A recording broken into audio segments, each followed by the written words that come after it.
நாகப்பட்டினம் மாவட்டத்தில் கடந்த ஆண்டு ஆட்சியர் பொறுப்பேற்ற பிறகு விவசாய குறைதீர் கூட்டத்தில் விவசாயிகளாகிய நாங்கள் நாகப்பட்டினத்துக்கு ஒரு டைட்டில் பார்க் வேணும் அப்படின்னு சொல்லி ஒரு வேண்டுகோள் வச்சோம்.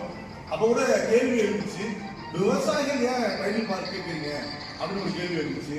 இல்லைங்க, அந்த மாவட்டத்தில் இருக்கக்கூடிய விவசாய வீட்டு பிள்ளைகள்லாம் படிச்சுட்டு பெருநகரங்களை நோக்கி போகக்கூடிய சூழல் வந்துருச்சு. அதனால விவசாயம் கைவிடப்படக்கூடிய சூழலுக்கு தள்ளப்பட்டிருக்கு. அது மாறணும்னு சொன்னா விவசாயத்தை பாதிக்காத வகையில நாகப்பட்டினம் மாவட்டத்தில் தொழில் வளர்ச்சி இருக்கணும் அப்படின்னு வேண்டுகோள் வச்சோம். அதன் அடிப்படையில் மாவட்ட ஆட்சியர் உடனடியாக பரிந்துரை செய்து நாகப்பட்டினம் மாவட்டத்தில் ஒரு இடத்த அமைச்சர் உள்ளிட்ட சட்டமன்ற உறுப்பினர் அமைச்சர் உள்ளிட்ட பார்வையிட்டு